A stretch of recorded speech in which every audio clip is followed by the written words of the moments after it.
Each one of those constants could not have been set that way by itself. Now you combine all of those together, the constants are just mathematically incomprehensible. That could not have happened without the existence of a creator that set this universe in place. Furthermore, the universe could not have always existed, as some members of the opposition would like you to believe. Einstein proved this by the universe has been constantly expanding, and if you roll back the cosmic clock, there would have been an origin point. Now, the opposition would like you to believe also that the universe just poofed into existence and we all evolved from amino acids floating in the ocean. But the universe, which is something, could not have come from nothing, which is no thing. Nothing cannot create anything. It doesn't exist. And I'd also like to point out the despair of atheism, or the sad, pitiful world we'd be living in if my opponent there was right. If they're right, we are only the result of blind, uncontrolled evolution, and everything you know is a sham. The morals that exist in this universe would not be here. That means objectively there'd be no difference between, say, petting a puppy and snapping the puppy's neck. There would be no rights, as those are derived from your moral obligations. There'd be no rights to free speech, no rights to expression, no right to anything. You see, if there is no God, there's just us. And if it's just us, what's right and what's wrong comes down to a matter of popular opinion. But if there's a creator, our rights are part of what we are. We're grounded in the creator. They are, as the founding father said, inalienable. Also, without a creator, there'd be no meaning to life. For without a creator, you were not created with meaning or according to your purpose, you're just an accident. You and I would just be a cosmic screw-up marching towards a long path to extinction. You'd be determined by blind evolutionary forces, which means you'd have no free will. You couldn't choose. You couldn't know the truth. You could even know there was no creator. But you couldn't even love. Think of all the times your parents have showed you some form of love or affection, or the multitude of crushes you've had. If my opponent was right, this is our reality. You are determined. You have no free will. Therefore, you cannot love, and nobody loves you. And you couldn't love anybody back, because all those feelings are just fake news spread by blind evolution. Moreover, nobody could love you because you don't exist. You're not conscious under the atheist finding. Consciousness and free will are both illusions. You are therefore nothing more than a sack of neurons controlled by the laws of physics and chemistry.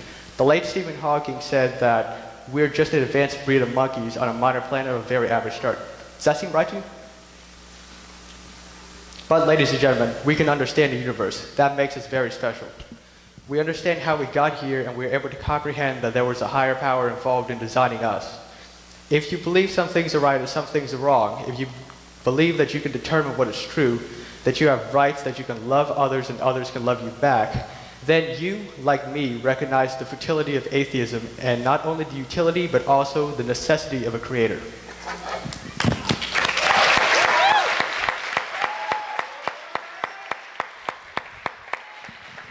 Thank you, Brian Luong. And for the negative side, we have Hannah Sturgill.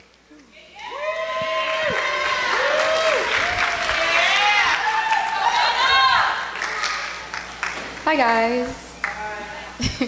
Okay, first I'd just like to acknowledge Brian and his arguments. I would like to say, wow, it takes quite a bit of skill and some mental gymnastics to argue a fairy tale so succinctly. And once you whittle down my opponent's arguments, you cut away the math and the science and the physics. You have what is his twisted rhetoric, something that he has combined and compacted to fit his argument. And all you have left after that is blind faith. Believing in something that you can't see, that you have no real proof of. And isn't that why children believe in Santa? Faith, hope, blind belief in something that they so desperately want to be true. And I would implore you, my audience, don't be a child. Thank you. And now I'd like to ask my audience a few questions. Do you know why it is that you sit in the same seat every time you walk into a classroom? Why you have a favorite ice cream flavor, a favorite t-shirt, a pair of sneakers, something like that that you love and hold so dear? And the simplest answer that I can find is that we are pattern-seeking mammals. We resist change and we try to make sense of the confusing world around us through conformity and patterns and comfort and making ourselves as comfortable as possible. And to do this, if we can't find a good explanation, then we simply come up with a bad one. When the mountains rumbled and the villages were threatened by lava out of fear for their survival, our ancestors sought to satisfy the anger of a God that they created by tossing a few of their children into it. And thus, religion has just begun. Religion is simply a tool to help us sleep at night. It makes us feel safe and comfortable, but it's a self-inflicted delusion and nothing more. Now we know better. However, some will continually offer themselves, such as my opponent, they'll offer themselves as slave to this imaginary deity because we would rather place our lives in the hands of something equivalent to that of the Tooth Fairy than to follow logical reasoning. And you're welcome to your fantasies. Marx said that religion is the opiate of the masses. It's only a crutch. You can live your life with these delusions if you wish to, but I'm going to face life as it is and live for all it's worth, and I do not need to acknowledge the presence of a God to do so. Thank you. Nicely done, Hannah Sturgill. All right, now Brian will take the podium with his response.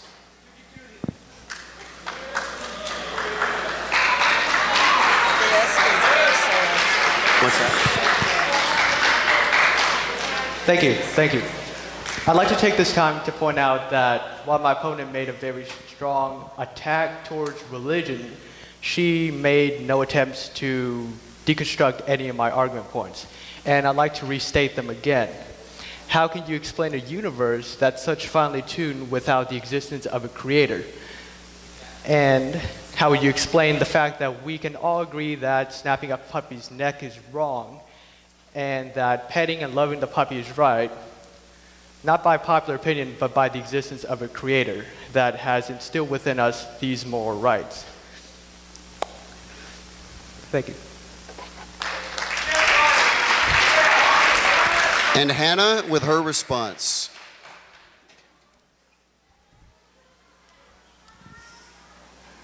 Well, I would just like to say that it's hard to respond with no definite answers. My opponent cannot completely prove God, just as I cannot completely disprove him. But as far as I'm concerned, my opponent is just using deductive reasoning and conjecture. We cannot without a doubt prove or disprove God, but this faithful, whimsical idea seems far too out of reach to be a viable option for the explanation of the universe. Okay, now it's time for cross-examination. They will stay seated. If there's any questions they would like to ask one another, Brian will start. Oh, I'd just like to start with the fact that you built your arguments funny. Your God's built funny. I'd also like to ask you, why then would you try to hide the truth? If the facts and the quote-unquote blind faith supports that we have a creator, why would you attempt to disprove it without providing an answer of your own?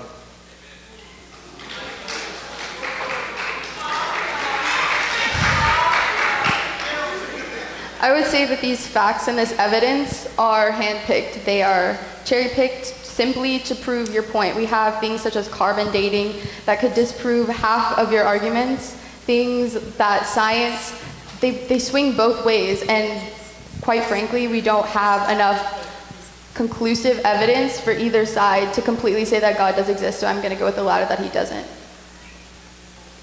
She's no evidence, so she'd rather just say that we're both wrong, even though I've presented y'all the facts and she's presented you nothing but that she hates religion.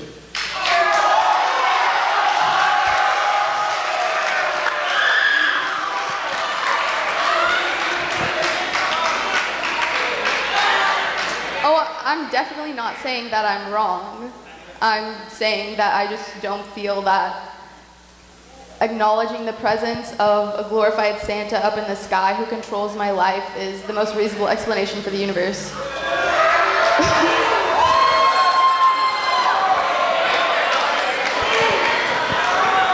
All right, we have 35 more seconds. Go ahead with the last response, Brian.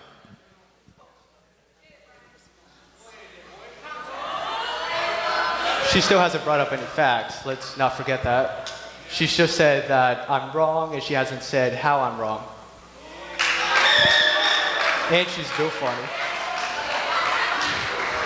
All right, we're going to close out the cross-examination, and now we have closing remarks. First with closing remarks will be the affirmative side. Following that, Hannah will give up and give the final closing remarks.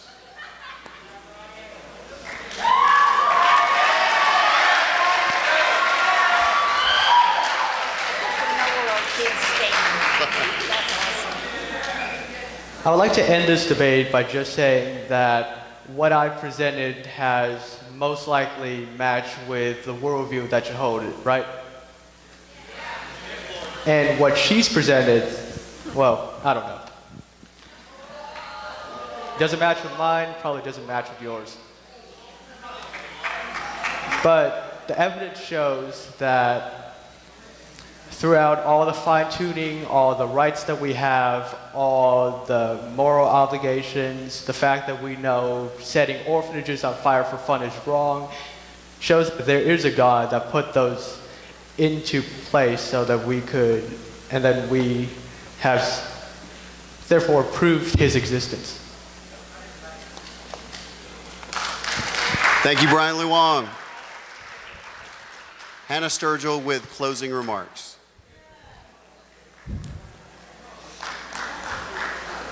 My opponent mentioned rights, and I would like to ask the question, does your religion give you the right to fly planes into buildings? Does it give you the right to become a suicide bomber? Because that's what I see. That's what religion does. It twists our minds and our thinkings into a thing that is so disgusting and so far from what my opponent would call godly. And secondly, I would like to ask you, are you really willing to hand over your freedom and your life to a dictator who controls every aspect of your life, who tells you what you should and shouldn't do? I know you're all teenagers and you hate it when your parents tell you what you can and can't do, things that you should and shouldn't do. You like to have your freedom, right? Well, imagine having all of that taken away simply because you would rather acknowledge the existence of an imaginary God than to conclude logically that he does not exist. Thank you. Nicely done. Okay, so you've heard the arguments for God's existence and the arguments against God's existence. What we're looking for here is a vote by the audience as to who won. And again, remember, you're not voting based on what you believe, what you want to be true. You're voting based on who performed better.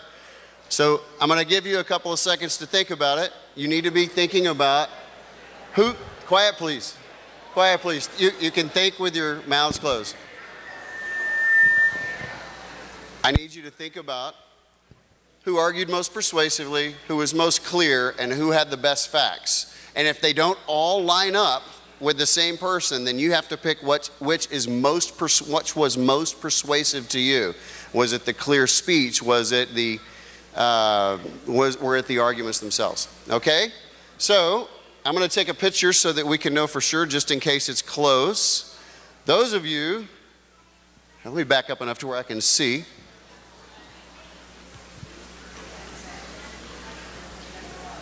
Goodness. I'm going to be in another building. All right, all right, I'll just have to take two different pictures. Okay, so if you believe the affirmative side won the debate, that was Brian Luong. God does exist, please stand up. Stay standing, do not sit down. Okay, now please sit down. If you believe that the negation side won the debate, that Hannah Sturgill won and God does not exist, please stand up.